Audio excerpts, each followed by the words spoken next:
looking for the levels. There they are. I see the levels, Radar. To Radar, we are live. We are live streaming. Hello, sir. All right. Hello, how are you? I'm doing pretty well, sir. How about yourself? Oh, look, I'm in the midst of just being kind of frustrated with technology. Yep. Like, we have all of this technology, and then we're limited by like one cable, and then you've got that cable, and you spend ages looking for that cable, and then you find all the other cables, and then you do find that cable, and it turns out it's not the cable that you were looking for.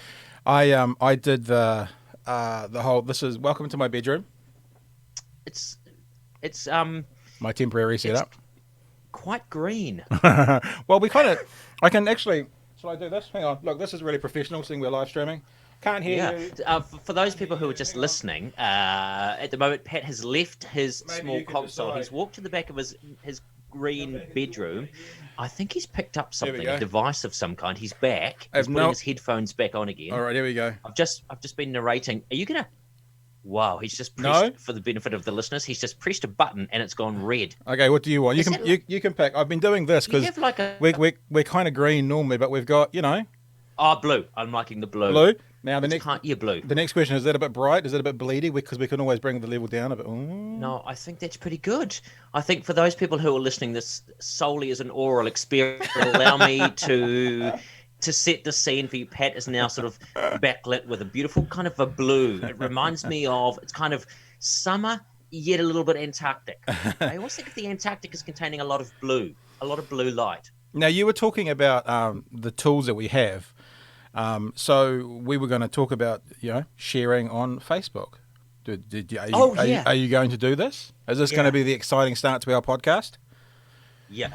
And I've done that other thing where I've set up a tiny thing, but I've made a rookie mistake of putting my laptop just slightly too far away from comfortable hand reach because I was framing and I've actually got the laptop set up on my my workbench. What do they call it? A little collapsible work table thing. This is the Bosch one. It's very good. And you use it for sawing timber and stuff. All those little things that come in handy. Or you just make do. I got to say, your set, quote unquote set. I know it's not a set because it's your house, but your background is looking very good. That you could be very much a professor at university. You could be speaking to TVNZ. That it works. I built those bookshelves, Cool. And these particular ones behind me, I actually built. It must have been about 2 Christmases ago, and then there's another set that you can't see that I've actually just built during lockdown because I had all of these books. I didn't feel that I could do any work until I had my research books out, just so that they can sort of enter me osmotically. And so I built those bookshelves in the first sort of week of lockdown. Although I've actually been locked down for about 10 days longer than the official lockdown because I locked down after WOMAD. I got a bit of a cold and I couldn't get tested. And I thought I don't want to be the person who, spreads the disease from WOMAD. So I sort of preemptively locked myself down. And then I was thinking, I might leave the house. And they went, no, the whole country's locked down. So I've been doing it for about, as I say, 10 days longer. And also from the future in that I've refused to go back from daylight saving time. Yeah, what's that all about? Why are you doing that? I don't want to have to lose a little bit of daylight in the evening. It's a little bit difficult now. It's getting darker to wake up in the mornings, but I've got a 4.5-year-old and we want to go trampolining right up until sort of dinner time. So I prefer to have the evening light and I really love dawn. So if I'm awake just before dawn and I can see the dawn occurring, then I'm getting the best of both worlds. And really, when you're in a kind of an isolated situation, what is the nature of time? You can define your own time. And there was a great book. It was actually my book of the year last year by Miriam Lancewood. She was a woman. She went and lived in the wilds of New Zealand by herself. She talks a lot about the nature of time and how when you discard the clock, what your body does. You end up sleeping a lot more. Yeah. If you're solely going by the days and things. I'm not sleeping a lot more because, I just. But you do. So anyway, I've sort of disregarded it. But it's very difficult for meetings because I'm constantly trying to figure out a different time zone, which is everywhere outside of my section. I spoke to Miriam Lancewood when she was in Dunedin. She was here for the Writers' Festival. And so I had her in for a podcast. Amazing. They called her the female Bear Grylls. And when I said that to her, she went, and I'm like, it doesn't sit well. And she goes, no, there was a company or there was a country that she was in that they kind of labelled her that. But she's like, he's fake. So she didn't like it. She's the loveliest person. And I really recommend her book if you're looking for some sort of lockdown reading. It's a beautiful counterpoint to that traditional kind of New Zealand man alone in the wilderness kind of thing, because, well, firstly, she's not a man, right? But she's her sort of background and how she finds herself there, and it's incredible. It's beautifully written. It's her first book, but there are just passages that absolutely stuck with me. Little lines. There was one little line right towards the end, and her partner, who's a New Zealand guy she met in the Himalayas, and he's 20 or 30 years older than she is, and you kind of just want to meet him as well. Yeah, he sounds lovely. They're sitting watching the sea, and a little wave, she describes a little wave that comes up onto the pebbles, and then a bigger wave just reaches out and grabs it and pulls it back into the sea again. And I thought, don't be that bigger wave. Let those little waves go and do their thing. But that was that. And then this year, though, the best book of the year so far this year has got to be You're in Dunedin, and it's a Dunedin book, which is Shane Carter's Dead People I Have Known. Haven't read it yet, but it's on my list. Yeah, and everyone said, "Oh, what an incredible piece of writing!" And I'm always a little bit skeptical. You think, "Oh, is it really an incredible piece of writing?" It is a fantastic piece of writing, And so, yeah, I haven't been reading any of those while I'm here. I've been trying to read about New Zealand's history of Prohibition, actually. Oh, yeah. Is it because you're hankering for a drink? Is that what it's all about? No. I'm trying to write another couple of shows, and I've always been meaning to write one on the New Zealand Wars, which I'm sort of working on as well at the same time. But there was always this one about Prohibition, because we used to think that all those great stories of Prohibition came from overseas. But if you go down to Southland in particular, Hokanui Hooch, old Mary McRae, who was this, Scottish moonshiner, really making Scottish whiskey down there. They built the recipes and the stills over, and the first aerial search in New Zealand down on the Hokanui Hills looking for the moonshiners. This incredible reminder that there was a sense for a long time that we didn't have these stories, but all of these stories that you read about overseas, they all happened here as well. And I love finding those stories and celebrating those stories. So I was trying to make use of my time other than simply building bookshelves. Well, that's a pretty good use of your time, though, building bookshelves. I am. Yeah. You talk about the sort of when there is no time, or when we don't acknowledge the time, what we can do. But it makes me think of those early days. I mean, you go to bed when the sun goes down, you get up when the sun gets up, and you work through the day, and your life is dominated just by daylight hours and what's available, as opposed to what you can do because you have a TV, a little black mirror with entertainment 24/7, or electricity to stay up with friends until the wee small hours. I get it. And I actually read once that back in the olden times, actually they would have like a middle of the night kind of get up. Because you can't, you weren't going to sleep for the entire night. So they would have this weird thing, because they were governed by the sort of when it got dark. If you're in the sort of northern climes, you could get dark at 4 o'clock and not be light again until 9. That's a long time. So apparently they would sort of get up in the middle of the night and have a bit of a cup of tea or a chit chat or read a book. I like the thought of getting up in the middle of the night for an hour or so. I don't know about you, but as I get a little bit older in my 40s, I'm getting up in the middle of the night occasionally now as well, but it's not generally by choice. Are you listening? Are you turning on the talk back? Listening to the voices. When you're in your 20s and 30s, you hear about how men get up in the middle of the night, and some people get up 2 or 3 times, and I'm like, I'm just starting at times to discover what they were meaning. So yes, not the same reason for getting up in the middle of the night, but. No, I'm doing that with vision, actually. I was doing some building on my shelves, actually, a couple of years ago, and I suddenly realized I couldn't read the tape measure. And I thought, oh, no, I've got to that point where I'm now the age where I have to take my glasses off to see things up close and then put them back on again. You've always been my sort of marker of age. You've always been a spectacled man, though, so it's just a different thing going on with your eyes now. Yeah, it's the sort of the near, what's it called, the close vision. Yeah. So now I have to sort of put them up on my head to read. Yep. So these are my when I turned 40. These are my up close ones. Oh. They're like magnifying glasses. So they offered me. I went to Specsavers, no sponsor there, and they do that whole 2 for 1. So I got one for the up close and one for the day to day. And when I turned 40, I was living out Manukau Heads out that way, and I realised that literally in one night, shit, I can't tell whether that's a car coming against me or whether it's a motorcycle or whether they're on my side of the road, like at nighttime. It was at nighttime that I noticed it. Yeah, night vision, yes. Yeah, maybe I should go and get my eyes checked. Yeah, life-changing. And actually, like this, again, no endorsement necessarily of Specsavers, but my life was changed, literally changed, after I went to Specsavers, deal on some sunglasses, and the optometrist woman was looking in my eyes, and she said, "Have you had a health check recently?" And I said, "Yep, I fairly regularly." Yeah. She said, "Oh, a lot of cholesterol in your eyes." And I went, "Oh," and she said, Wow. "It could be the good kind." And I said, "We both know that's not true." So I went and had a health check, and it turned out there were some other things. Cholesterol, I thought, oh, well, I can probably sort that out with diet. But there was some uric acid or some kind of precursor to gout. And I thought, I'm not living the life of a king. I wasn't all oysters and preserved meats or anything. You got some vitamin C in there? Got some oranges every now and again? A lot of oranges.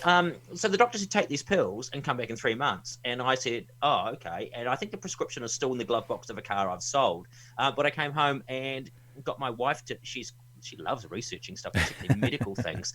She researched the little lifestyle changes you needed to make, changed my lifestyle. And then that must have been about 3.5 or 4 years ago. Wow. And over that 12 months, lost like 12 kilos that I didn't kind of know I needed to lose. It was difficult. Like I knocked out a lot of meat, and I had to stop drinking beer at home. I wasn't drinking a lot, a can a night kind of thing, but you had to knock out those little things. And it was amazing, particularly the meat, because I used to be the kind of person that thought, if you don't have meat in a sandwich, it's not really a sandwich. Yeah. And so the hardest thing to give up actually are breakfast sausages in hotel buffets or in the Koru Lounge. I just let the little bell of my privilege ring. I travel a lot for work, so they're always there, and they're the little kind of, where you raise up and you turn your nose slightly to the air and go, you shall not pass my face. You're a symbol, and it's a weird thing where you've got to give something up, like a kind of a swathe of things. If there's one thing that you kind of fixate on, then you don't think about everything else. Yeah. So anyway, and here we are, 3.5 or 4 years later, still going strong. So are you actually no meats at all, or just reduced? Or, no, I just reduced. I had reduced it down to kind of once a day, and try to have a couple of days a week, and that sort of changed slightly over the but still substantially reduced. I used to be the person who would think, who would go out for lunch and order the butternut squash? Yeah. I'm that person. And I've had some sensational dishes. And again, the tyranny of choice. If you're out all the time and traveling on the road, you got to make these. What am I going to have for lunch? And you look at the menu and it's all kind of dull. But when you've only got one option, the butternut squash or the eggplant or some kind of halloumi burger or something, then suddenly it's really easy. So I've got to have that. And you can put your mind to other creative things. I like that idea of it's since the lockdown, I'm not doing it quite so much. I was doing that, and it wasn't even necessarily because I wanted to use that phrase of intermittent fasting, but I find it quite easy to get up in the morning and kind of go to lunchtime.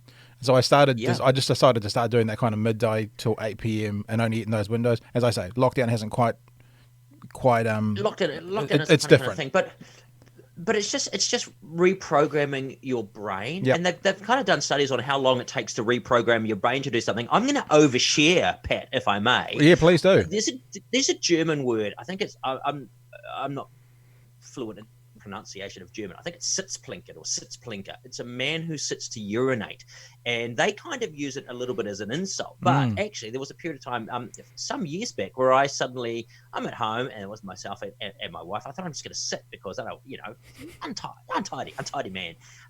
And literally.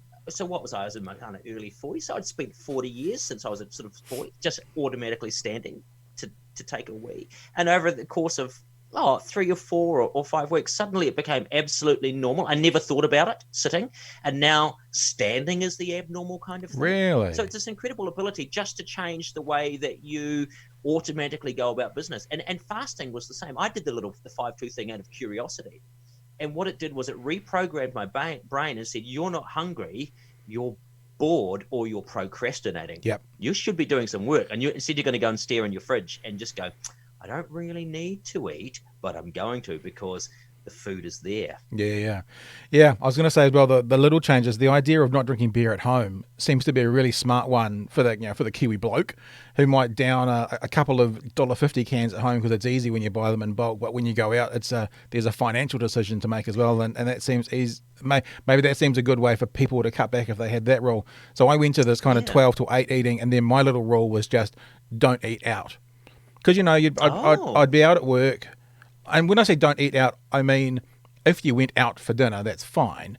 But, I'm at my studio, I'm at my office, I'm thinking, well, I haven't bought lunch with you, I'll just get something. And typically when I get something, it's the worst option. So if I had this thing in my head that I don't eat out, then I had one kind of get out of jail free card if I got stuck out, which was there's a fantastic cafe in Dunedin called Morning Magpie, and they're very good. I mean, it's just eggs on toast because it's protein, it's sourdough bread, it's not too bad, and so that was sort of my get out if I really did get stuck out and couldn't do anything. But 9 times out of 10, like I live, my studio's in the Octagon, and well, it's just outside the Octagon, sorry, but that's only like 6 k's that way. So you're never really far from having to. It's not like being in Auckland where you got an hour and 40-minute drive home if you live out in Helensville and it's rush hour or whatever.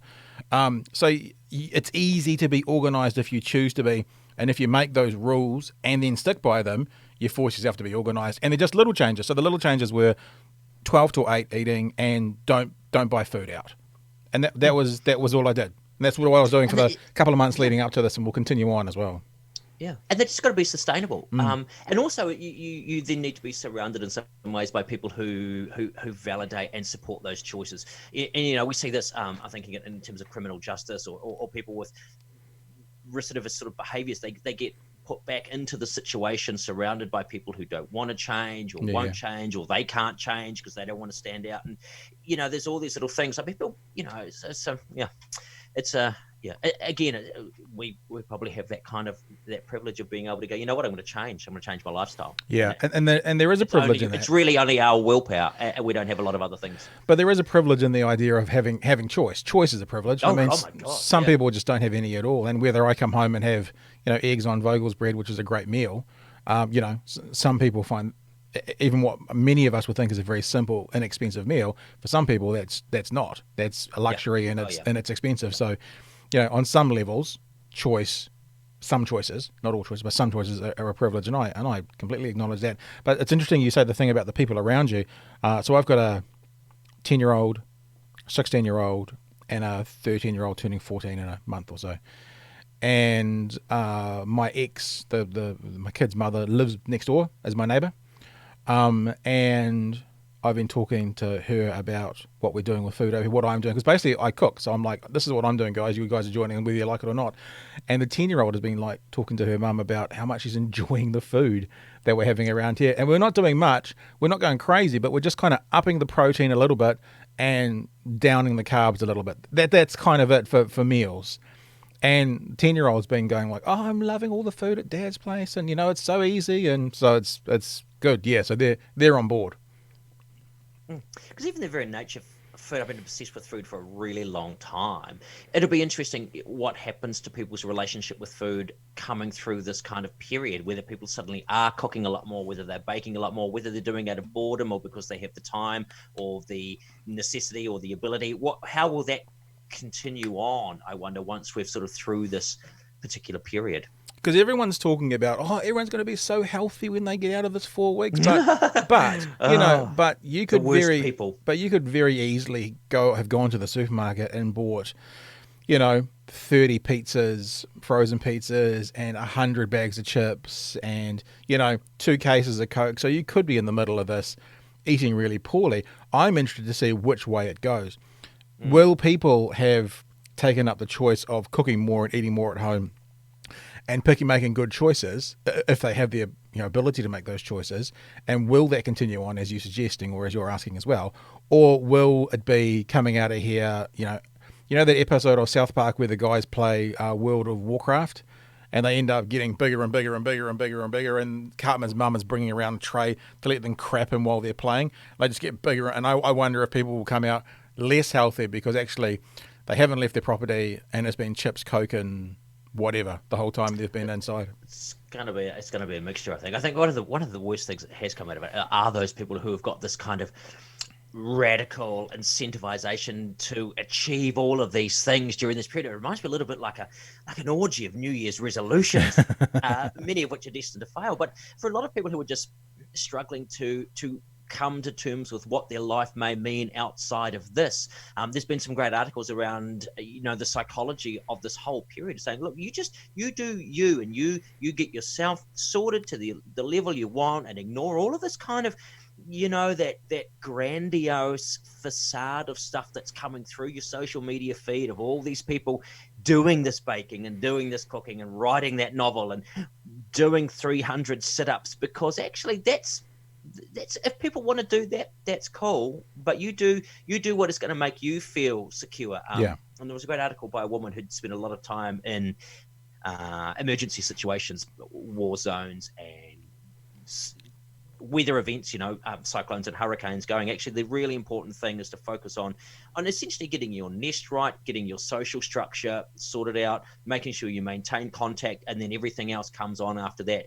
You get a lot of people who do come in, they rush in, they try to get all this stuff done, and then after a period of time, they burn out, and they haven't got that sort of, it's not really comfort, or they haven't got that system that around them to support that ongoingly. So again, it's going to be different for everybody. And as we say, you've only got to look in the paper each day to see all those people out there who are, some incredible stories coming. I think Rotorua of someone who's put a lot of the kind of the homeless into the nicest hotels they can find, and they're standing outside almost 24 hours a day, keeping the gangs and the drug dealers away. They're monitoring them when they say they're going to the supermarket. The guy follows them to make sure they go to the supermarket. And he said this, one guy that he's known for years and years and years, never seen him sober.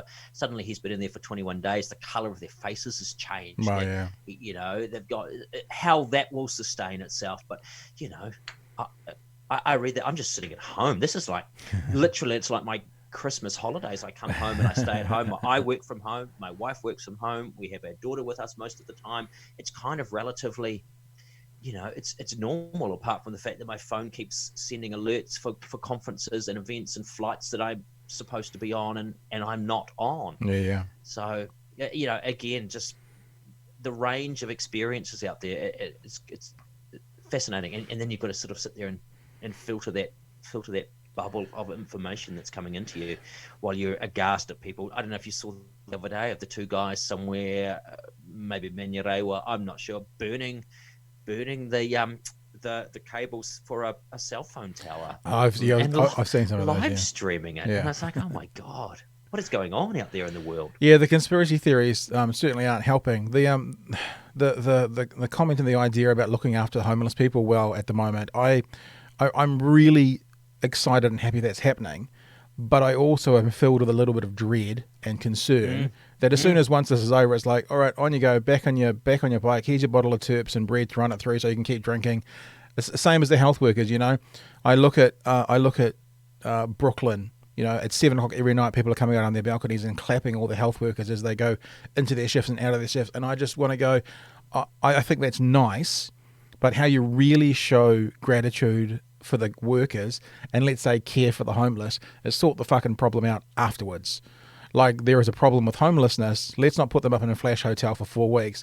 Let's figure out what we need to do with that post the 4 weeks. These health workers that we're saying, these health workers are like the soldiers of this war. They're the ones on the front line. They're the ones facing the most danger. They're the ones working 20-hour shifts without sleep. They're the ones kind of giving up their lives on some level for others. How about when this is over, we figure out how to pay them properly rather than just clapping for them during it? Not to take away anything that's happening now, which is a nice community spirit, but it's like, let's turn that into proactive and positive action post-COVID-19 lockdown. Well, it's going to be fascinating to see how society does change in those respects. It was a study, was at Denver or somewhere like that, where they had quite a substantial houselessness problem, homeless problem, and they did the figures, and it was cheaper for them to put someone up in an apartment, like build apartments and put them in that apartment. Once you figured in health costs, justice department, police pickups, all the little extraneous costs that all add up, So will we get to that stage? I don't know. It seems that we can't even house our own people, although maybe there'll be a flood of properties back on the market now that the Airbnb market has collapsed substantially. True. They're saying in Ireland like that, suddenly they went, oh my goodness, look at all these properties flooding the rental market. Yep. I know where my sister is in Cambridge, she said she's seen her suburb change over the last 4 or 5 years, with the Airbnb market, or the rowing. People will rent a house for the entire year just for the rowing season. Wow. They'll just use it for rows. They'll come down from Auckland. Mm-hmm. She said, where she is, the primary school was emptier because there's no families there anymore. That's a little old sunny old Cambridge. So wow. Goodness only knows what it's going to do elsewhere. Yeah, that's a really interesting point, actually. I mean, I heard someone say the other day, and I haven't read this report myself, so it is a little bit of hearsay, or at least at the very most at second hand, that there's been some talk that Air New Zealand is actively positioning themselves to be a domestic airline for the foreseeable future.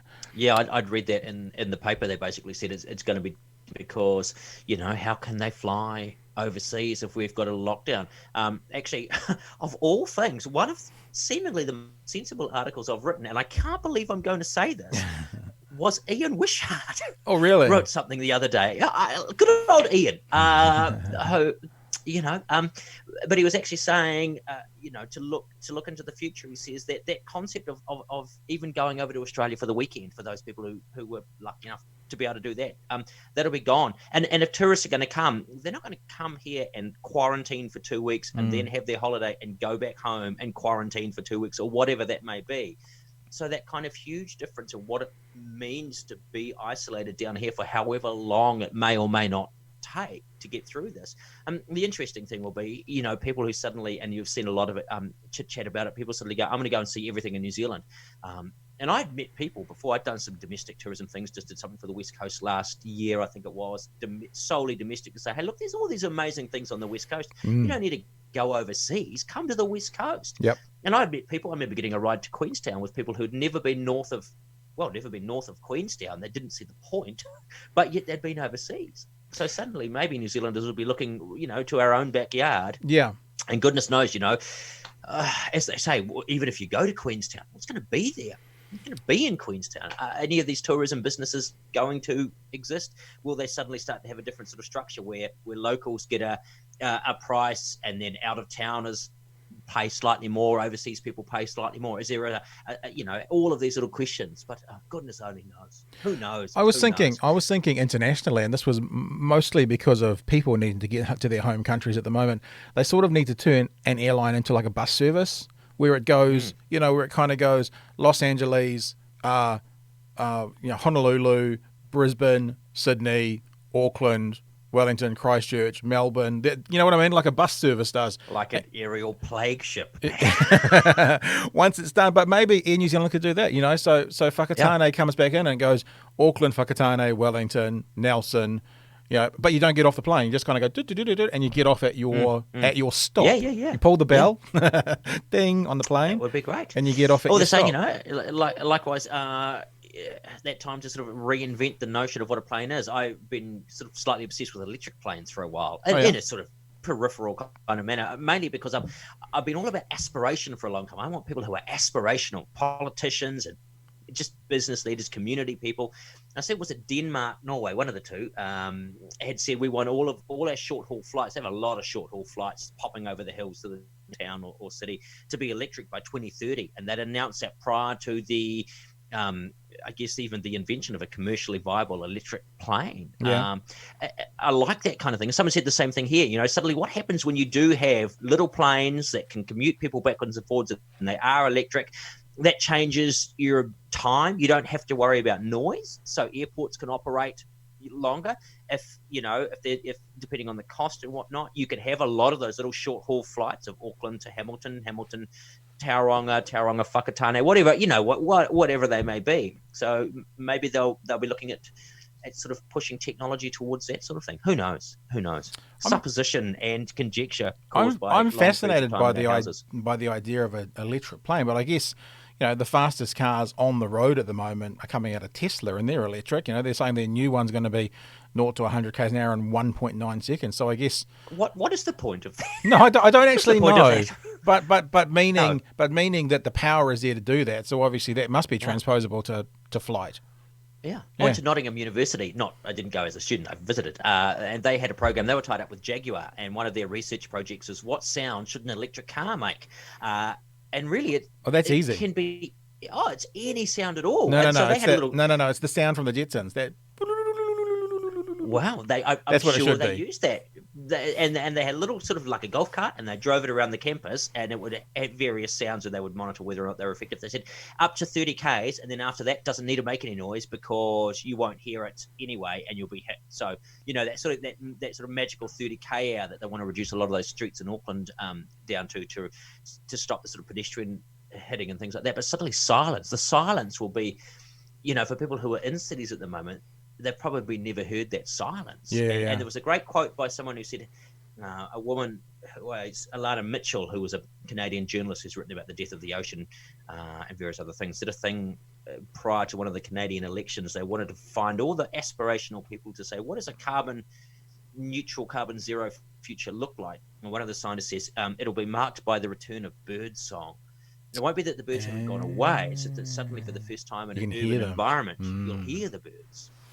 And people have been talking about that. They're hearing the birds in the centre of the city going, wow, all the birds are back. Well, might have just been there. You just couldn't hear them above the sound of that bus and car. I've read a couple of Facebook posts, the bastion of all knowledge, Facebook, from people saying that the birds are coming back in their neighbourhoods. But yeah, maybe it's that they've heard them and then noticed them rather than noticed them and then heard them. So maybe that's what it is. We're really lucky where I am. I'm in the northern part of Dunedin.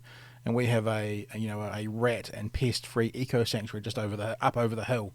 So yes, you do. So that has started quite obviously to flood out tui and kiruru and various birds. So this part of Dunedin is we're quite lucky that it's quite heavily populated with a bunch of those birds. But I tell you what I miss. I miss fucking moorporks.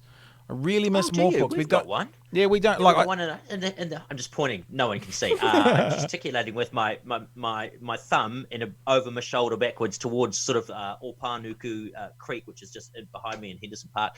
Hear one constantly. See, the return of the birds is an interesting thing. If you look at those sort of unexpected consequences, so you've got the big sanctuary there in the middle of Wellington, Zootopia. What's it called? You know the one. Middle of Wellington. Yeah, the middle, sort of off to the centre of Wellington. There's a big dam. People are going to know what it is. They're going to be yelling at me through their screens. Anyway, so they've got all the birds returning, and now people were complaining there were too many kaka. I think it was. Oh, there's too many of them. They're eating our fruit. They're pulling our trees out. And I remember there was a huge brouhaha. Bruce Wills, former banker, farmer, president of Federated Farmers, various other things, he said, what happens when you've got all these native birds coming back and they're coming into the orchards and devastating the crops? And everyone went, because as people are wont to do in this day and age, of not consider the arguments that people are attempting to bring up to discuss and simply go, another bloody farmer who doesn't want any conservation of birds. You're saying, no. We need to think about what happens when suddenly this is one of those unexpected consequences. People in Wellington, complaining the birds are too loud. I can't sleep. All these native birds are too loud. They're eating my bloody fruit trees and various other bits and pieces.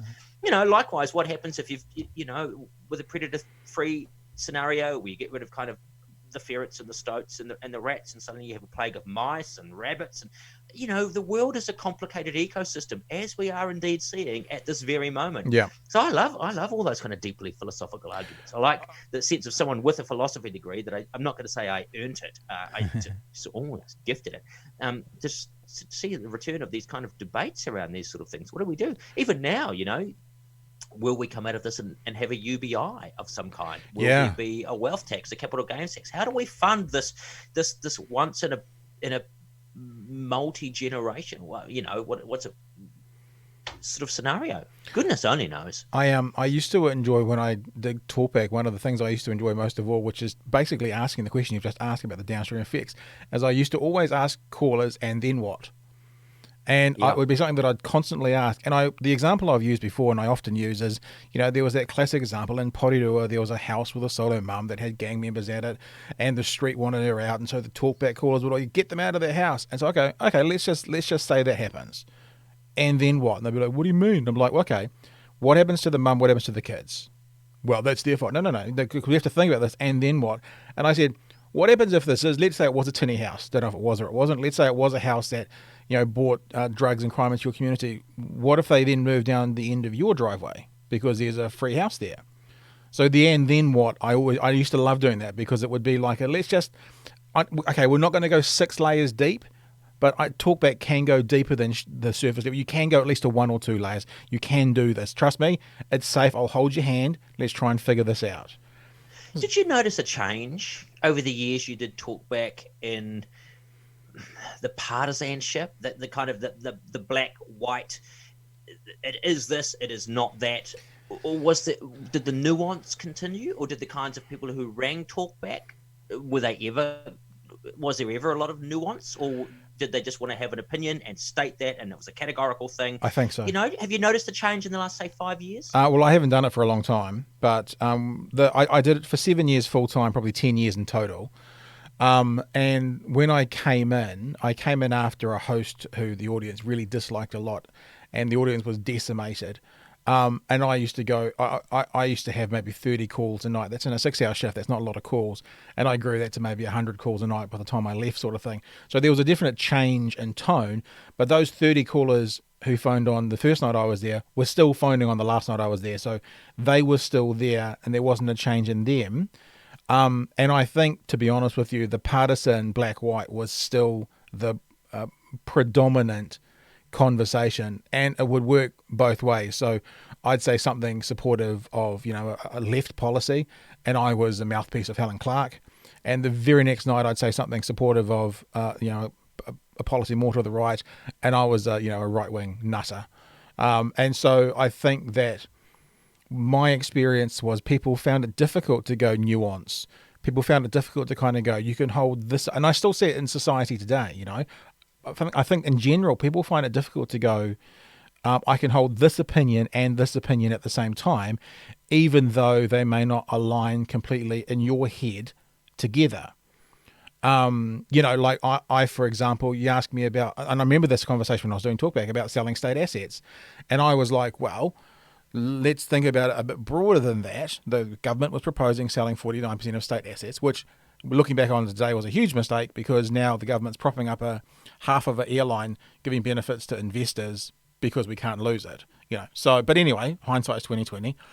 And I said, the reason you sell an asset is because you need to do something. Most of us who have houses, sell our house to buy the next house. Most of us. If we're lucky enough, in an ideal world, we keep the house, we borrow more, and we have 2 houses. That's what we want to do. So I said, but the rationale is, why are you selling this asset? And the rationale for the then national government was, and I remember them saying it, fixing up schools and hospitals. And my position was, in 25 years from now, once you've sold that asset, and you can't sell it again to fix up schools and hospitals again, what are you going to do? So I was against the sale of the state assets because it didn't make logical sense. But the concept of selling state assets I'm not against, because it depends what the payoff is. It depends what you're using it for. So let's say we sell a house in Owaraka that's $1.5 million. It's a state home, and we build 4 other state homes with it. That would seem to be a wise selling of a publicly owned asset, because you're giving 4 families a home as opposed to 1. So, I'm just not, because I'm not black and white, because I think I can go in different areas. So another example. Likewise, then with that conversation, then the family that has lived there for 30 years, that is their home. Totally. They're being thrown out.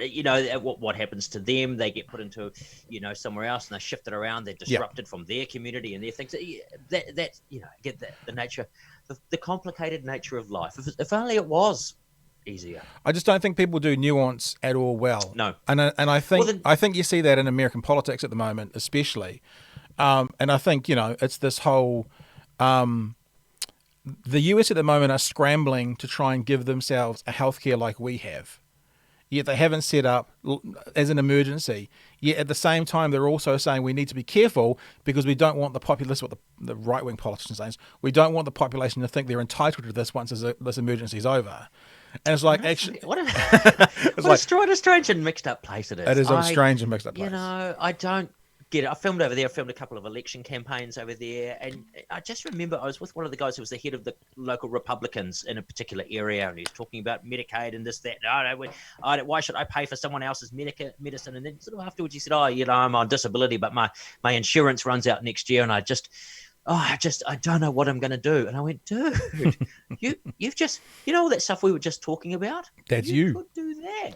That's you. That's the thing. And then the thing that I find scary, and I don't know how far this is into a sort of a conspiracy side of things, it's just that American evangelicism for whom they seriously believe the rapture is actually a thing. There was a great quote the other day that for them, that the COVID situation is not a bug in the system. It's a feature. It's something that will help to bring along, the apocalypse. And you got sort of 4 of the top 10-ish are evangelicals. I think Mike Pompeo, who openly talks about, the rapture, Secretary of State or something. And you think, what is driving these people? The flawed king that is Trump, who they may not necessarily agree with, but what a wonderful tool that has been given to them to further this kind of aim. And you, like, I'm saying that at the same time as I'm thinking, this is crazy. No one could believe that, but yet it does seem to be the thing.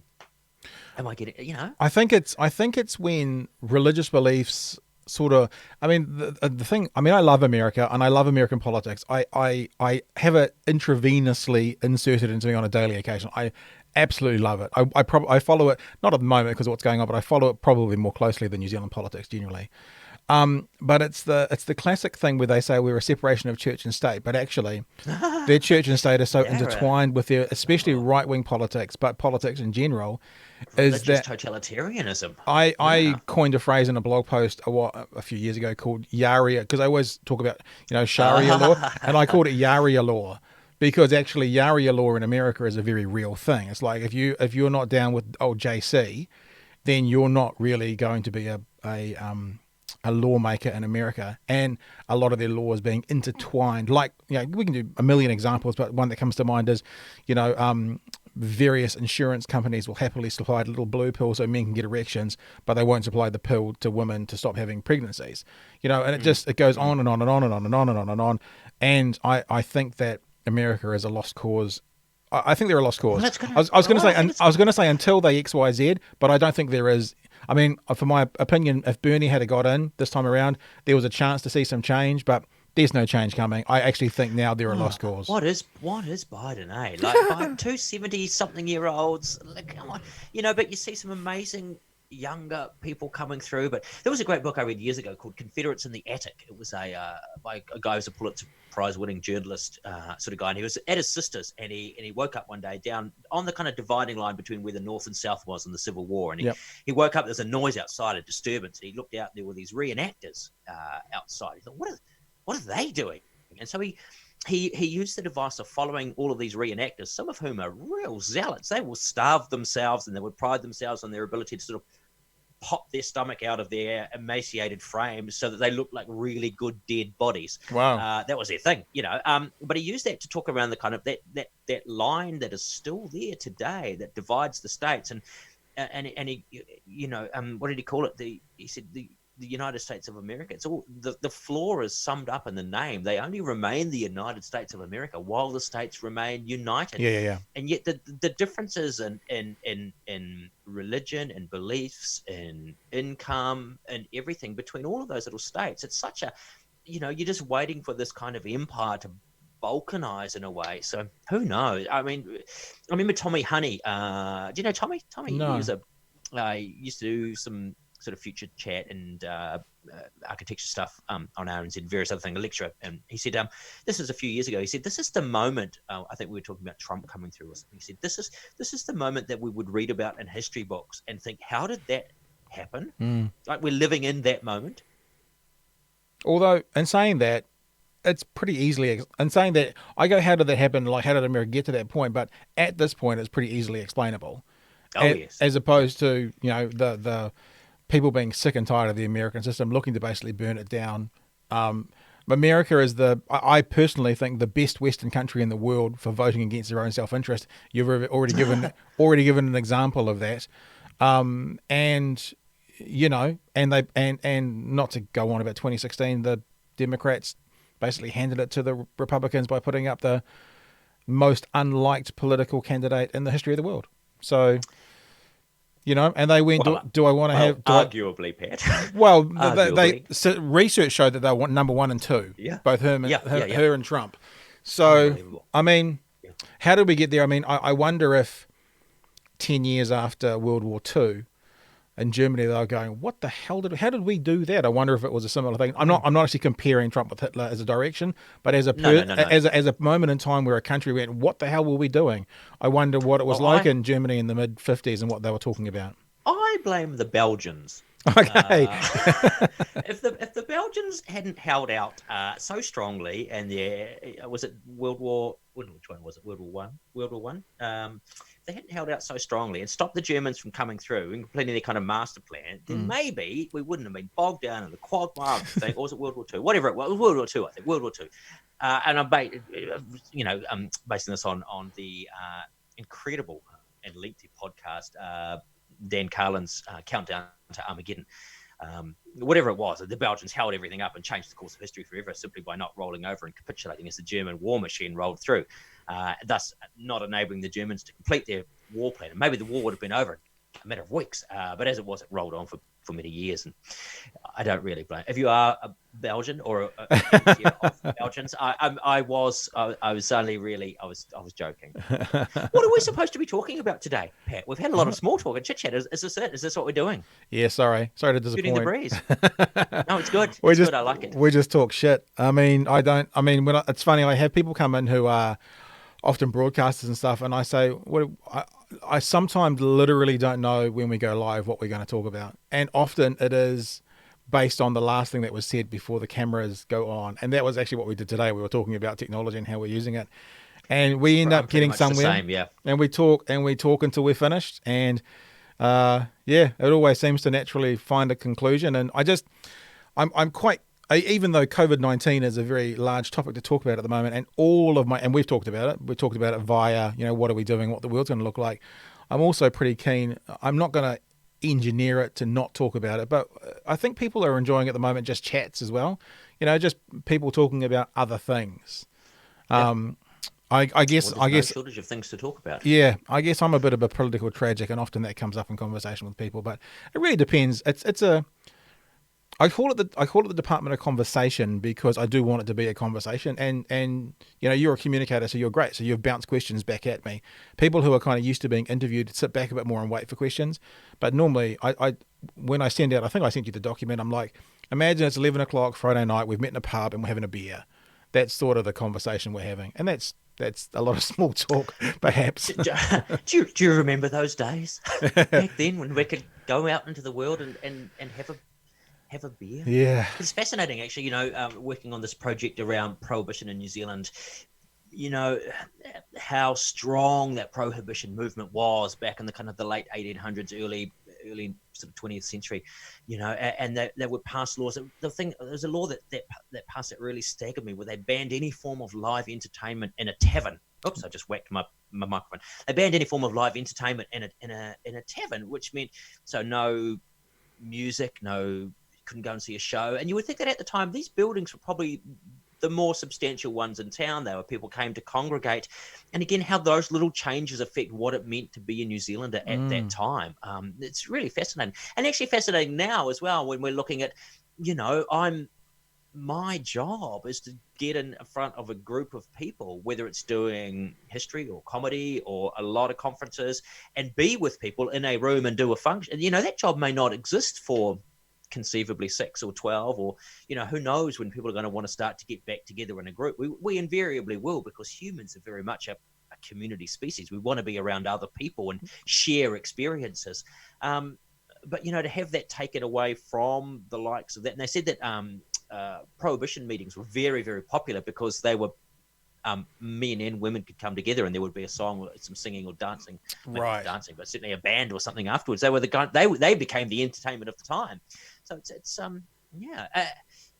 super great. And then the best thing we discovered was for a period of time we were looking because there were some laws that said you had to stop people paying people in rum. You weren't allowed to give them their wages in rum.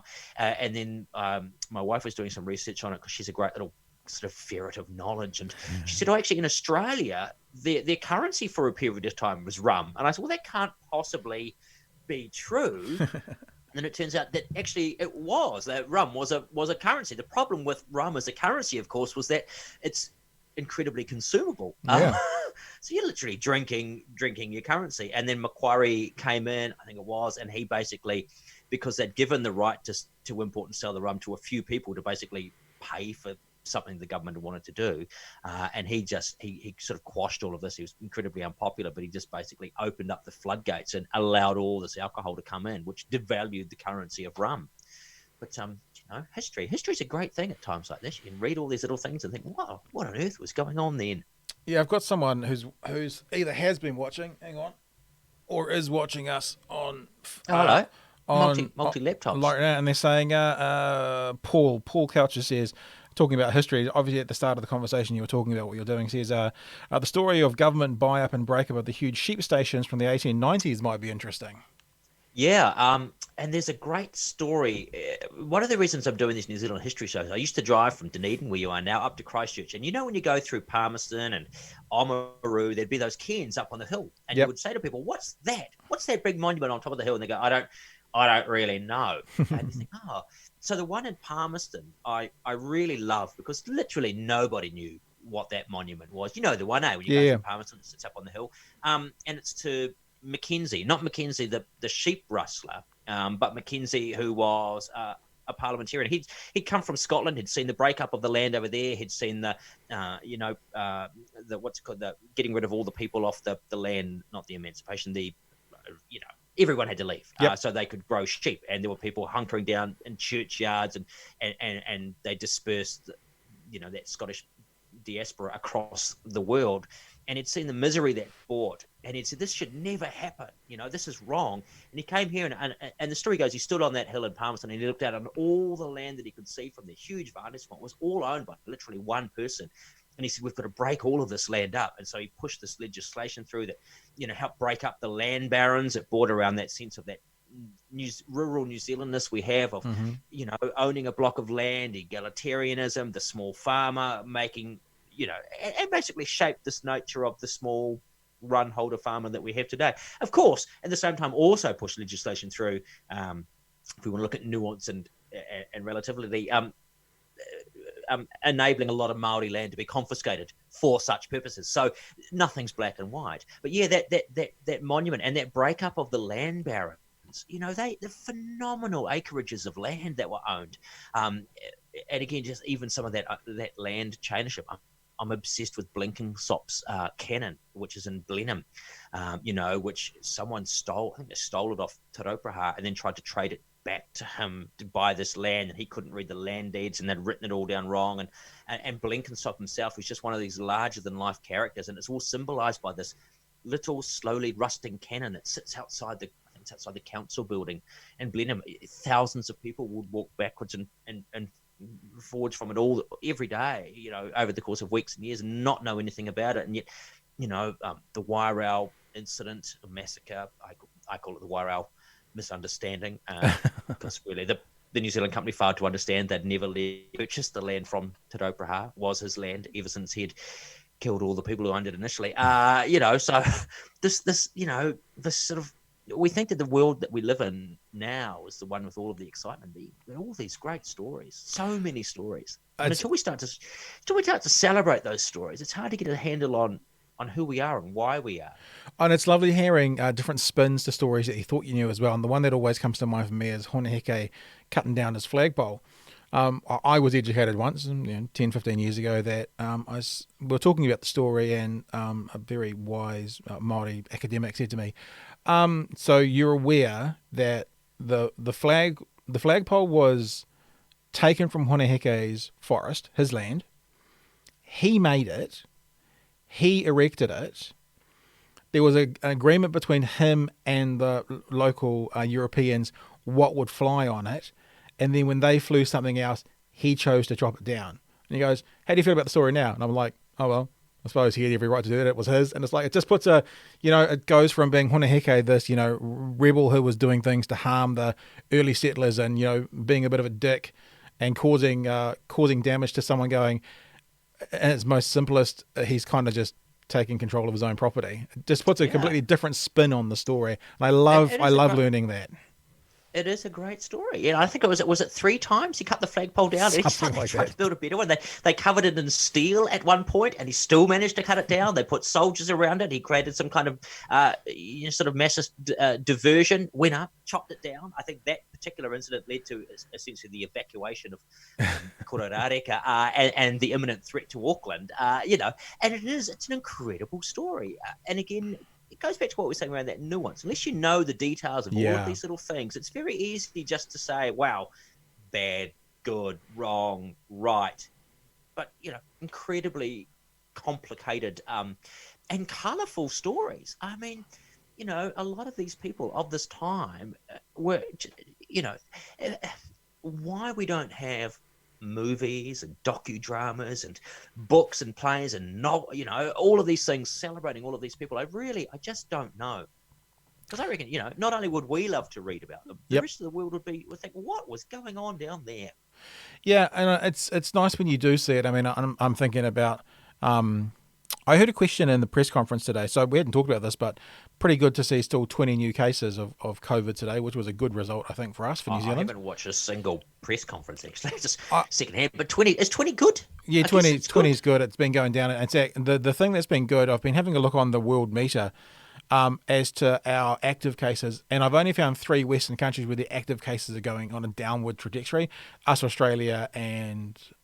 oh, no, maybe it's only us in Australia, and then also Taiwan are all tracking down for the active cases. Every other country that I've had a look at, which is arguably not all of them, still seems to be tracking up, because there was 20 new cases today, but I think there was 100 who have recovered. So that's a net gain of 80 healthy people, I guess. Yeah. Well, unless they relapse, because who knows what's going on with that. Yeah, that's scary as well. I forgot what I was going to say.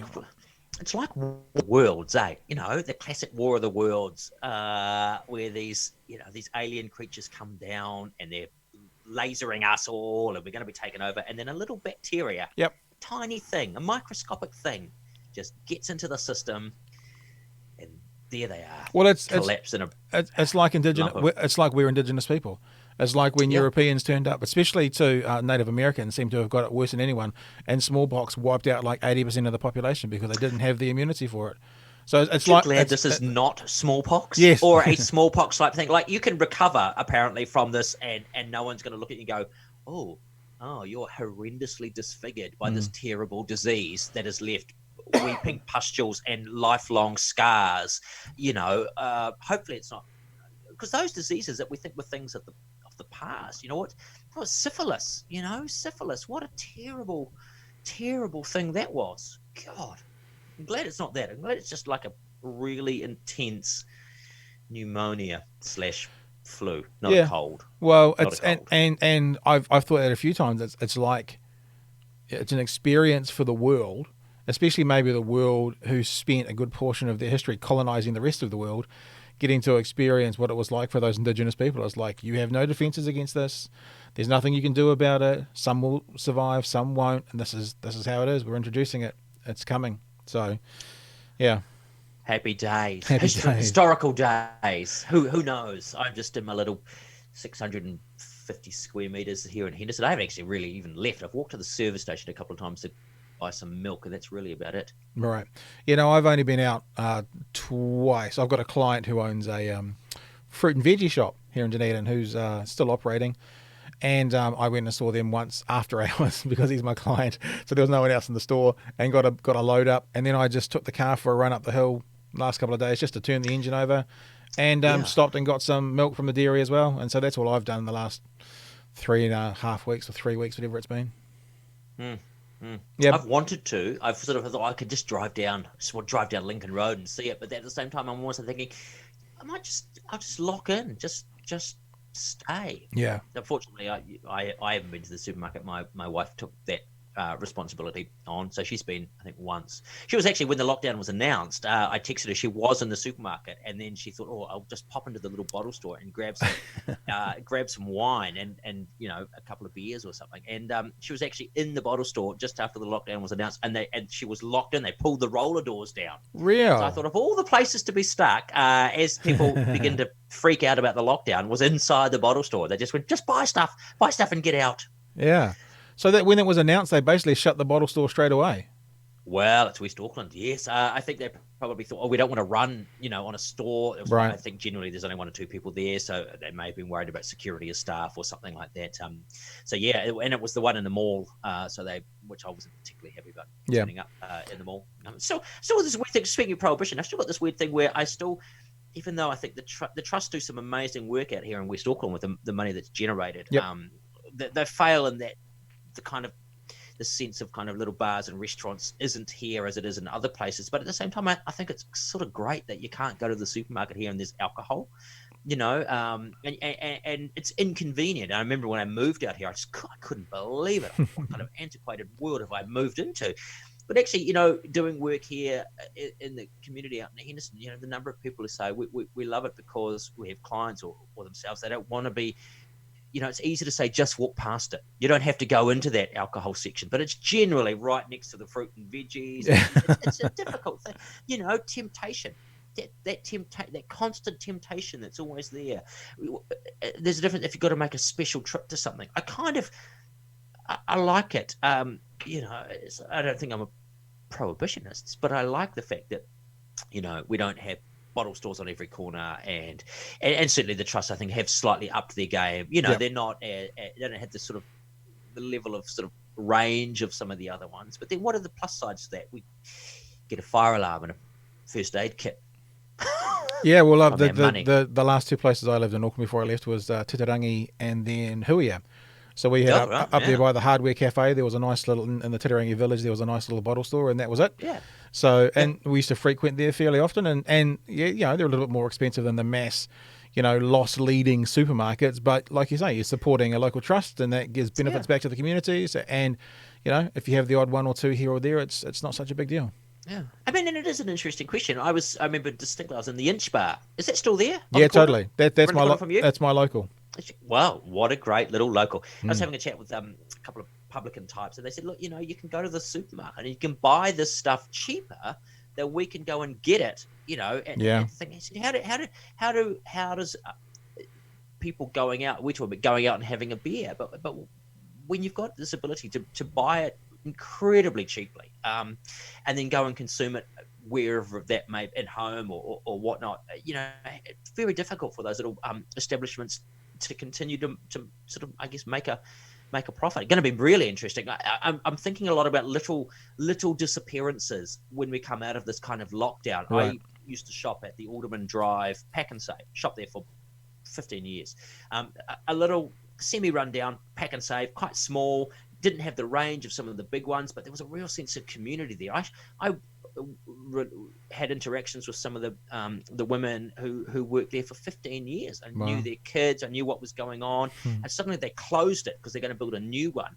And not only was it convenient, it wasn't so much the inconvenience of going there. Suddenly all these people were just gone. Right. Like, I don't know where they've gone.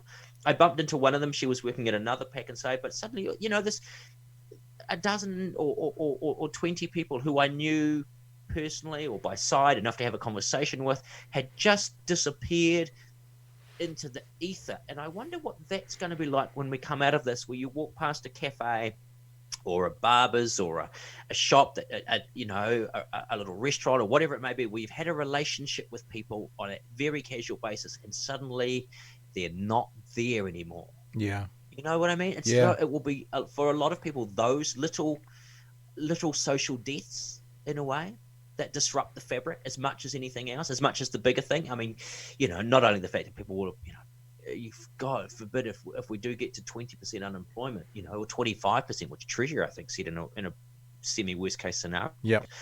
For God's sake, 1 in 4. What happens? What happens at that point? And again, interestingly, we talked about Airbnb before. In the States, all those people in the gig economy, which all those bloody futurists and people in tech people have been turning up for years going, it's the gig economy. You got to get a side hustle and do this and do that. Suddenly there's no support for them. Yep. They can't access any of the kind of wage schemes or, society, eh? Yeah, it's It was always due for some kind of pandemic, social, economic, late stage capitalism. I listened to a couple of podcasts. I listened to silly podcasts. I like silly podcasts. So I listened to some comedians out of America, and there's a bunch of high profile comedians who are talking at the moment about the servers in the comedy bars, or those people who aren't getting anything, and because you know what it's like in America. You're a top of the range club comedian and you're still making millions of dollars a year sort of thing. So they have, again, the privilege or the luxury to be able to support these other people. So they're going to do some online gigs and that and raise money specifically for the servers in the comedy clubs in Los Angeles. And I think that's pretty frippin' cool. Oh, it's so good. But again, that very nature of the server is part of that American system. What is it? 60%, 70%, I think, of Americans were literally paycheck to paycheck, and then you've got the likes of those servers and the tax on, that whole tipping culture and how just pay people a decent wage. Yep. But no, every sort of part of that American system is so extremely odd. It's geared towards making as much money as possible at the biggest cost to those at the bottom of the pile, maximizing looking at them like a dollar sign. And I'm surprised. I sort of knew this was the case, but I wasn't sure. I wasn't clear it was quite as black and white as this. Food service industry type thing. But it's interesting that you're listening to podcasts. I can't bring myself to listen to anyone else talking about anything. Oh, really? Moment. I'm listening to a lot of music, but a lot of the podcasts. Oh, I keep gesticulating wildly and whacking my microphone gripper.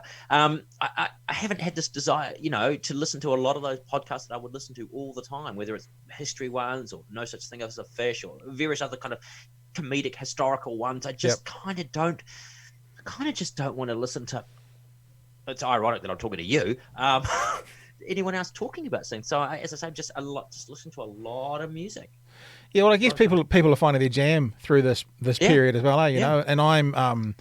I'll be honest, I've watched more TV than I've ever watched before in this period because, you do your work, you get it out of the way because I'm still working. This is quote unquote work, and I've got a couple of clients who are still working, so I do the marketing and media stuff for them, and so I'm still filling half of my days, and then you kind of go right, the lawns are done, the garden's done, the house has been vacuumed 3 times this week. What's on telly? So. But also, podcasts is something I've always listened to. Well, it's funny what you learn when you move out of Auckland. 2 of the things I've learned is you can't charge your phone in the car because in Dunedin everything is 7 minutes away. In Auckland, if your phone battery is low, you plug it in at Queen Street, and before you get to Lincoln Road, you've got 40% of your power back. That doesn't happen in Dunedin. The other thing, this is for people outside of Dunedin to learn. Steak and cheese pies, a lot harder to find than mince and cheese. Something about it down here, I don't know what it is, but apparently people in Otago don't like steak and cheese as much as the rest of the world. They like a meat that's a little softer on their palate. Maybe. But the other thing is consuming content, like long form content, podcasts, music, whatever, albums. Again, most of that happens listening in cars most of the time to a lot of people. Travel here is a lot quicker. The first day I turned up to Dunedin, several years ago, I turned up to come and look at housing, flew down by myself, turned up, came to the end of the Southern Motorway literally at 5 o'clock. The 5 o'clock news had just played on the radio. So it was 5 o'clock, turned up to what is arguably, should be, perhaps the busiest intersection in Dunedin. It's the end of the Southern Motorway. It's the motorway that goes out to Mosgiel. And there was 7 cars queued up at 5 o'clock, and that was it. And I was like, shit, this is pretty cool.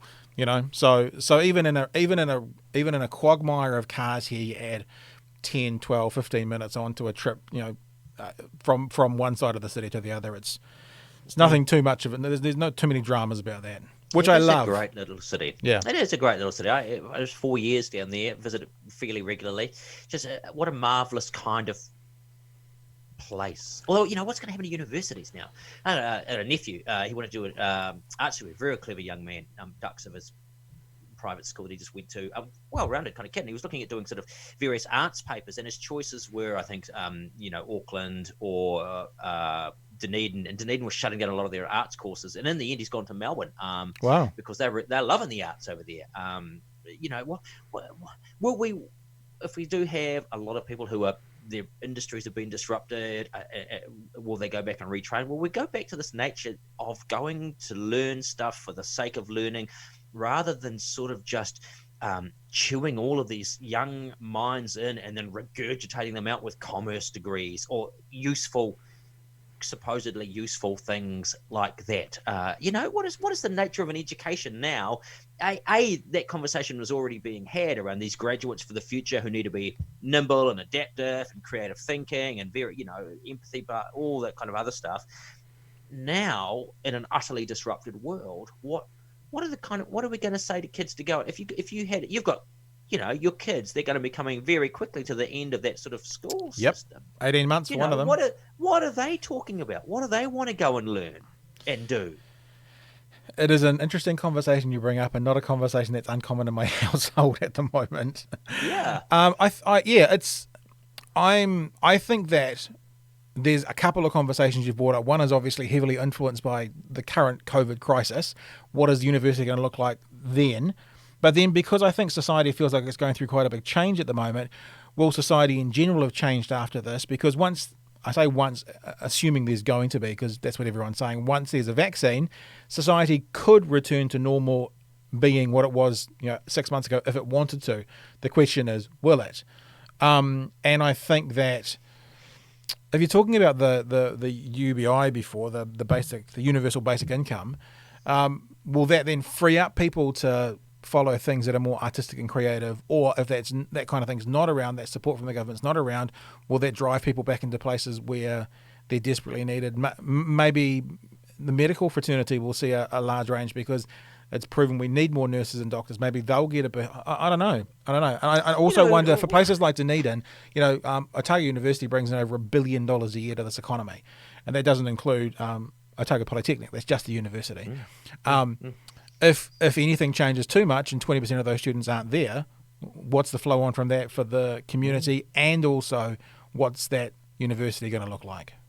What is it going to look like? You see, the other thing that can happen as well is maybe there will be some big conservation you could join a core of people and go out and plant trees, which is just, again, I remember, it must be 12 months ago when they said we're going to plant all these trees, and there were various, we'll send all the unemployed out and have them plant trees, and you went, wait, that's a really hard thing to do. And Lisa Owen, I think, there were two things I saw at the time. One was an article from Canada of a guy, and he would go up every season into the wilds of Canada, and they would plant trees, and it was hellish. There were hornets and wasps and the terrain and the isolation. You literally went up there and you were utterly isolated for the period of time you were there for that tree planting season. Rugged and difficult and kind of dangerous work. And then Lisa Owen from Checkpoint went and did it for a day and could barely cope. But she's a fit kind of person. She said, look, this is unbelievably difficult. So again, that sort of sense of just, we'll send out all these people to do this, but actually that's kind of hard, and you've got to have people who want to go and do that. Yeah. Will we see a return if we do have a large number of people to say, hey, look, here's whether it's a living wage or whatever it is, you can go and do this for 3 months, 6 months, go and do it for a year, and we'll credit you a 2 years, a university degree. All of these little questions around how do we fund and finance and change and support. And the thing that I think at the moment is a lot of talk around it is people who are riding their bicycles with their kids for the first time on roads, on cycleways, and going, hey, this is really cool. Like, I don't think people will forget the joy of that. And so that, that question, more of that kind of urban friendly infrastructure, even around little towns, and you'll see it, cycleways throughout the country. What a great thing that was. Those cycleways were to rehabilitate little towns for whom people had turned their backs on. Yep.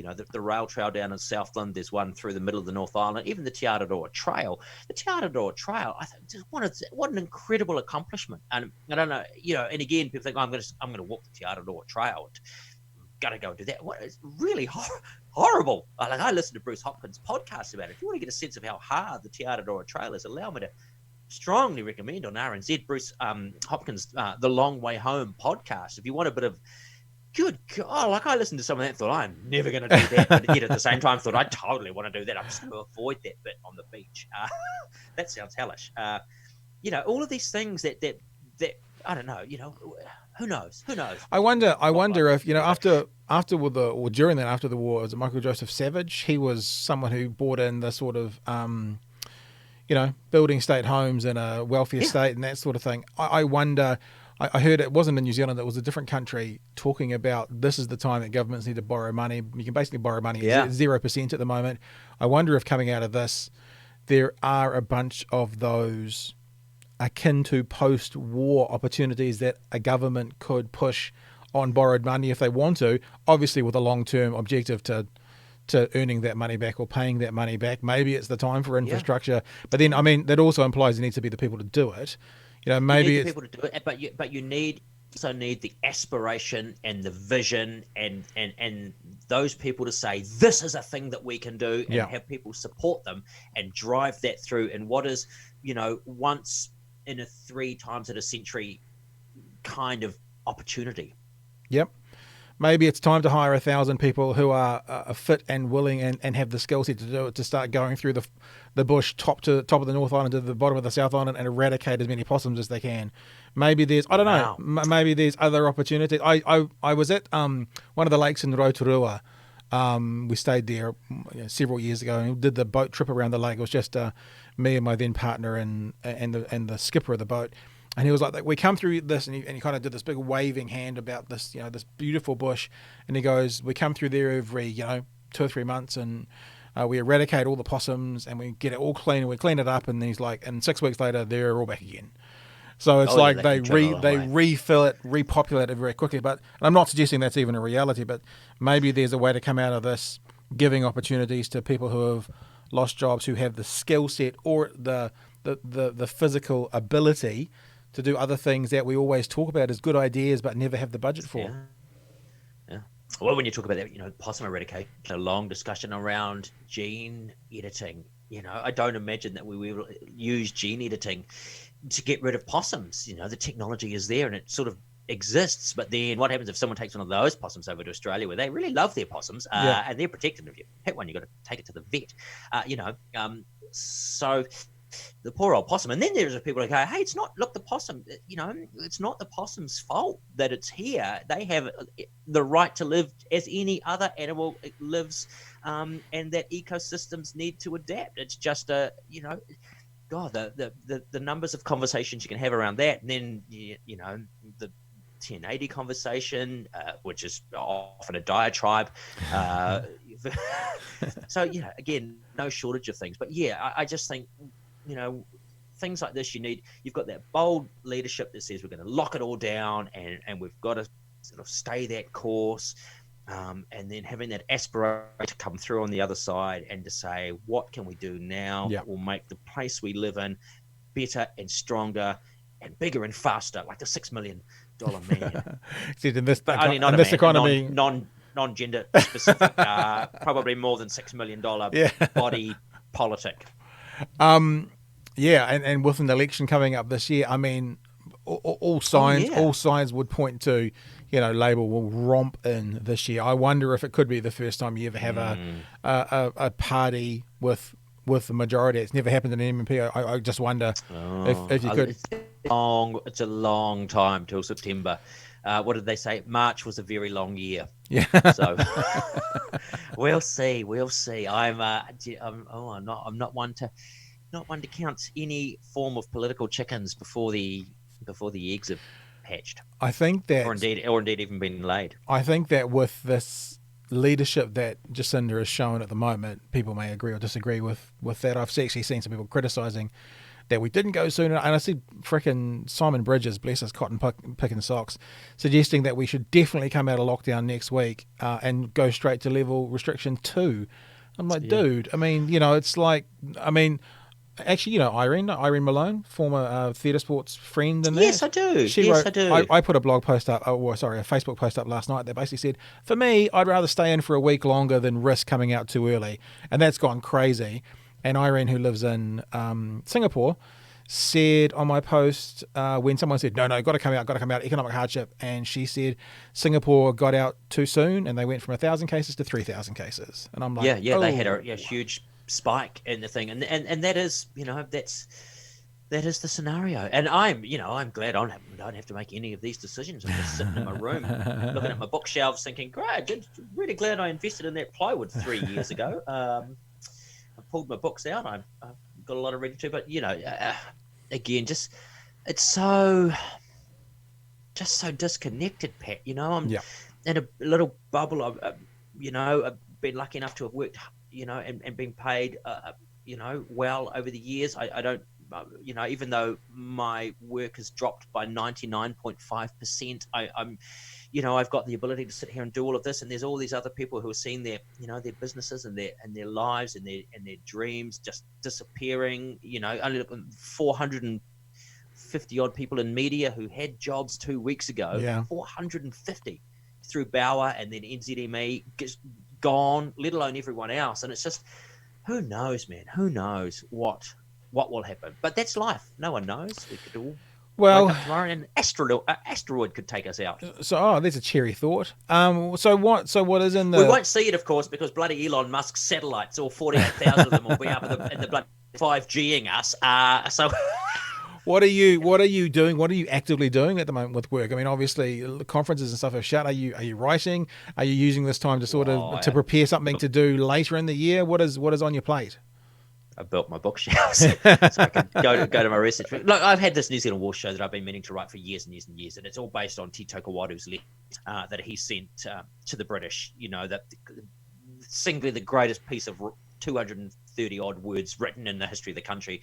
Where he said, do not walk these lands, or you will be flesh for the birds and the animals and me and my people, because I have eaten the flesh of man. My throat is open to the flesh of man. I'm going to be here. Come and bring it on. Which is just this incredible propaganda, this incredible sort of little thrust of a prick into the British to say, you've got to come and attack me now before you have all these forces, because I know I won't be able to defeat you. And how does a man who would dedicated Christian who had the year of the Lamb, and he one of the most recognized peacemakers, suddenly become this kind of warmonger? And then what happened after that? And I was obsessed with who was the guy that got eaten, and tracked him. A young soldier called Trooper Smith had gone out to get his horse, and they'd sort of taken him and turned him into this sort of soup, and so it's all based upon this incredible letter, around which most people probably aren't familiar with the letter. They're not familiar with the characters, the time, the place, the reasons, the complexity. Like, I will never, in the 2 hours or so the show will be able to deal with the complexities of what was going on. But I've been obsessed with being a kind of a conduit or a gateway to these incredible stories that we have, to allow people to understand why it is that these things are ongoing, whether that be treaty settlements or land grievances or finance. And there's been a lot of looks between how much was paid out in treaty settlements and how much, finance companies got down in the South Island, all of these little things. But for me, it's always the story of people. I'm obsessed with the stories of people. I want to celebrate's not the right word. Commemorate these stories, because they're our stories and they shaped us and who we are and why we are. And Jacinda said last year, I think it was the year before, with New Zealand history being taught in schools, this was a millennium moment, and thank goodness it's finally starting to happen. But I always kind of thought, particularly when it came to New Zealand history, I would think of the treaty. The treaty was a kind of a gate, and it stopped people, because that's where they thought, oh, the treaty. The treaty is this complex and fascinating living document, but all of the history all around that as well. And often they'll become obsessed with the treaty as a bit of history, and the bloody lefty teachers will just be bloody teaching the treaty or whatnot. But yet around it, this vibrant, chaotic, bonkers kind of universe. I remember you keep having these little moments when it comes to kind of New Zealand history, New Zealand stories. You said, why? You talked about your one with Hornick. Why did no one ever tell me that? And I remember in Vincent O'Malley's incredible tome, the Great War for New Zealand about the Waikato Wars. He talks around what that around Rangiawhia, around that kind of Te Awamutu region, what that looked like prior to Europeans, and the watercolors of fields of wheat and peaches, and kind of inter-hapu conflicts over who had a mill and who didn't have a mill, and all of this food coming down the Waikato, being portaged across to the Manukau, and then feeding Auckland, Melbourne, San Francisco, all of it run by Māori on Māori land, Māori businesses, prior to Europeans even turning up there. And you could think, what must we talk about that kind of invasion of the Waikato. And if you were a colonial settler bent on taking this land, you must have just stood there and looked at all of this resource coming down and thought, what the hell is happening up that river? What's going on up there, and how can we get some?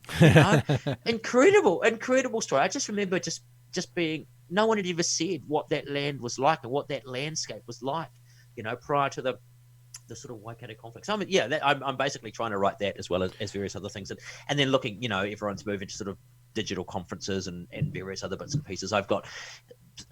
I do a lot of work in the stormwater conference and water conferences, and there was one scheduled for May, and they've optimistically rescheduled it for slightly later in the year. A lot of people are just scheduling just postponing straight out from this year straight into next year, and it will be interesting as well. I do a lot of awards nights, and I was just talking to someone down in Wellington. I've done their community awards for a number of years, and one of those nights that if you host awards, what a privilege it is to be in this bubble of excellence, and particularly community awards, where all of these people, who do all of the stuff, and it's often not recognized, and there they are being celebrated. I cry literally every time. I did the national one, the National Community Awards last year, which was from all over the country, and I think it was about 2 weeks after the Christchurch incident, and just one of the most moving nights of my life to celebrate what is true and good and great about people who live here.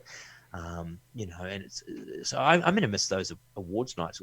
How will we have a year or two of people whose work isn't honoured in this kind of way? What happens in that kind of sphere, I suppose, of recognition, of rewarding people for doing amazing stuff, of which there'll be no shortage of people this year who have gone above and beyond what it means to look after yourselves and your friends and your neighbours. And they're popping up in the papers every day. So I don't know how I got onto that, but I never thought I would be the person who quoted a prime minister. I also, who does that? Who quotes a politician? Some people go, oh, this wonderful quote by somebody, but I've been using that kind of paraphrased quote from Jacinda Ardern's speech at the commemoration of Christchurch a lot, and I did WOMAD this year, and there was a lot of conjecture as to whether or not WOMAD should even go ahead. And look, they slid in, and Pacifica had been cancelled, and various other things, and I think a lot of people saying, what's a racist thing for this to happen? I think there was a essential difference. There was, Pacifica was a big council event. WOMAD's, how do you refund all the? I don't know. There's so many nuances and things. But having said that, there was trepidation in going down. It turned out to be singly just one of the greatest festivals I've ever been to. Incredible music from all over the world, and this real sense that this was the last of the BC events, right. 2020 BC, and on the Sunday night, that was it. We were all going to be going back into a world that was radically changed over the course of that weekend. The travel bans and announcements, the quarantines had been announced over the course of that Saturday and Sunday, and people were obviously scared about would WOMAD be an outbreak of bloody the pandemic. But I finished it then again with that wonderful Jacinda quote around the nature of with remembrance comes responsibility, and we have a responsibility essentially to be the people that we can be, and through our daily acts of kindness we can be the people we imagine ourselves to be. It's just whoever wrote that, whether it was Jacinda or people, she delivered it powerfully. It's such a perfect moment for the last 12 months. It's little things, little kindnesses. Don't be a dick at the supermarket, and particularly coming out of this, I think it's going to be really, it will be those small acts of knowing that the person in front of you who's doing something that you consider to be obnoxious or slightly antisocial, you don't know what to them. You don't know if they're business has gone under, if they've lost their jobs, if everyone in their household has struggled, if they've missed a funeral, if they've missed who knows, these little small things. And I remember I had to do a presentation on climate change, which I didn't want to do because I was going through a long period last year of just not wanting to pay attention to that at all because it was too depressing. And some insurance brokers wanted it. My agent rings, will you do a presentation on climate change? I said, no, I won't. They said, they're going to pay this much money. I said, oh, yes, I will. But I tried to find things outside all of the normal. The seas will rise and this and that. And there's lots and lots of things around that climate issue, societal issues, with each degree of temperature rise they've tracked it through the States, there's a 6-degree rise in violent assaults and antisocial behaviour. Little things like road rage. In a hot climate, people's tempers fray really quickly. That will be the world. We're going out into a hot world after this, where tempers will fray really quickly. And I think the most important thing is going to try to understand, as difficult as it may be, that we don't know why that person is acting the way they do, and to try to have some empathy and understanding, because people are going to do some dickish things and it's going to annoy us, and we won't know why that is. We have to understand, as I say, I'm in my bubble of privilege and I don't even know what's going on out there in the world with people, other than friends and social media. And I've seen lots of people losing their jobs and their businesses and their hopes and their dreams. And it's going to hurt for a long time. Little acts of daily kindness. I think it was Jim Jeffries, love him or hate him, who I heard in an interview several years ago, who knows. And he said that the philosophy on life he was growing up with was, have a good time and don't be a dick. That's his philosophy on life, and I think it's quite good. I think that is a good one. What do we want coming out of the pandemic? Less dicks, actually, and there's no shortage of them. And again, I think it is. I think it is important to have a debate around how long a lockdown asks. A healthy society has vibrant debate going on, and someone says, "I think it should end straight away," and someone says, "Well, actually, here are the reasons why it shouldn't." And you go, "Those are good reasons, and I can use those reasons now when I'm having a discussion with X, Y, Z around why it shouldn't or should or whatnot." And again, now is not the time for simply lashing out. Everyone's got a vested interest in it one way or another. And again, that sense of, I was looking at it this morning and someone said, someone's time had been wasted explaining why we shouldn't come out of lockdown. And I wanted to go on. I'm one of those people who types in a response into a social media platform and goes, and then deletes it. Yeah, I do that too. So look, if there is anything you can learn from this conversation, feel free to write an angry response and then delete it before it's posted, because, but actually I want to go on and say, actually, you know what? I'm really glad that this particular response came out in response to people who are saying we've got to come out of it and we've got to get out of this lockdown and get on, because you want to see someone go, this is why we don't. And you go, yeah, that's, I agree entirely with all of that. And I'm glad you've said that, because, people, it's like the 5G thing, you can say things as much as you want, but there are still people going to Facebook stream their burning of a bloody cell phone tower in Manurewa, I think it was. I don't know where it was, but it sounded... The more ridiculous thing about that is there was video all over the UK of people doing it, and because they're absolute... I mean, it's the mouth breathers who are doing it. They were burning down 2G, 3G, and 4G ones as well. Yeah. So even the conspiracy... And then live streaming with Hey, Radar, What a world, Pat. This has been a blast, mate. This has been an absolute blast, an absolute pleasure. It's been so long since I've actually had a chat with you. It's been so much fun, and thanks so much for spending a little bit of time with us on this lockdown podcast specials. Thank you. I'm going to go back inside now and probably play some more Uno with my 4.5-year-old Uno savant child. And then probably do a jigsaw puzzle. And then I'm going to come and stare at my books and nice. Choose one to read. But hey, I think that was it. Just go after this is done, go out into the world and try not to be a dick. Don't be a dick. Too many dicks. Cheers, Radar. A dick. Catch you, Pat. I'm going to hug you next time I see you. I've missed you. I've missed your big hugs. Yeah, all right. Well, when you're next in Dunedin, we'll definitely do an in-person catch-up in the studio, Let's hopefully. do that. Yes, or at the Inch Bar. Or at the Inch Bar. Catch up.